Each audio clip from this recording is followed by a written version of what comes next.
Right, today guys, I'm going to do some bits in the garden, show you what I'm doing. In the past, I've sort of set the camera up and then been talking as I've done it and stuff like that.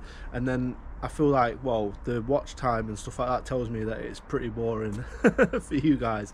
And to be fair, it makes it slower. So what I'm going to do is I'll film little clips of me doing bits and bobs and then I'll mic over it afterwards. Maybe some one-liners because I'm a funny guy. I think I am anyway. And yeah, let's see how we get on. So yeah, let's get into it. The other week, someone walked past my front garden and said, I hope the inside of the house looks better than the outside. And it instantly sparked this, it ignited this competitive feeling inside that I thought, right, well, the next time you walk past, I'm going to show you. And jokes aside, it also made me think, well, people walk past to get to public transport and stuff like that, and I want to brighten up their day.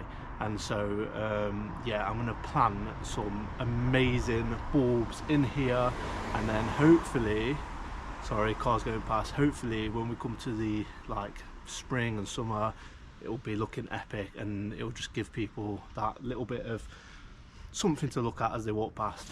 So I started by watering the plants, which is weird at this time of the year, but basically we had the windows done and some bricks were cut, so this is like brick dust all over the plants. I thought I'd wash that off because one, it looks messy, and two, it can't do these plants any good. So yeah, let's tidy these bad boys up.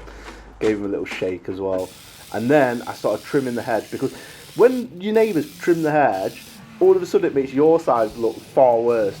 So the hedge was trimmed, and then I got my weed puller out and was getting rid of some of the dandelions. Now, don't get me wrong, I do leave some of the dandelions in there because they are good for pollinators, but also as well, I do want it to look presentable and tidy, so I'll probably leave them around the outskirts and the outside where people just won't notice. But anyway, if you haven't seen this weed puller before, basically you put it over it and put your foot on it, pull it back, and then it basically just like pops it open. And you'll see here, this one actually failed because I didn't get the root properly.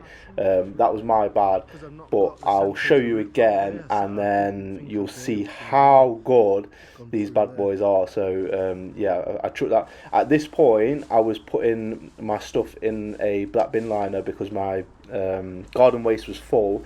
And then during this video, in fact, basically my next door neighbour then offered to take a load of my garden waste to their compost heap on their allotment. But yeah, look, that's how good it works normally. And then I started to dig the holes for the bulbs, and I decided to plant them 5 per hole, so quite big holes. And I'm planting alliums here, and the idea is that the alliums will be complemented by the sort of round buxus balls, which I don't know how long those buxus balls will be there, because last year I had the box moth, which absolutely, well, the caterpillars absolutely destroyed these buxus balls and the square buxus in my back garden as well. But I got them in and I'm really excited about these. I really love alliums. I know other people love alliums as well, and so when people walk past my front garden, I just really hope that it sort of brightens up the day, gives them a little bit of a dopamine hit, and yeah, good vibes.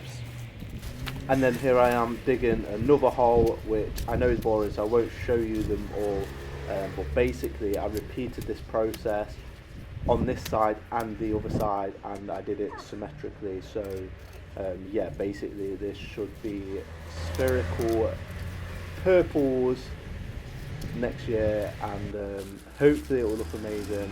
This place gets loads of sun, so I'm thinking I'm going to plant some dahlias on the front garden as well this year, and yeah, just basically make it look epic. So by this point I had emptied my garden waste bin on my neighbour's allotment on their compost heap, and so that gave me room to finally tackle the greenhouse, which yeah, it is a little bit embarrassing showing you this, guys. It's like sort of showing your dirty laundry into when your greenhouse looks this atrocious. So yeah, pepper plants, tomato plants, which I hadn't tidied up.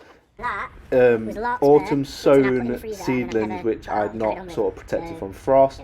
Literally seed trays where the larks were, I put in the freezer, and then basically, yeah, never sowed. I think I'm telling you this now, and now I'm doing a voiceover, so It's the word that never I've mind. said. I was just And yeah, some avoid things have saying it. survived though. Scabia. I think it was the Nigella seedlings maybe have survived, and something else which I've not done anything with. I've just left the plastic cover on.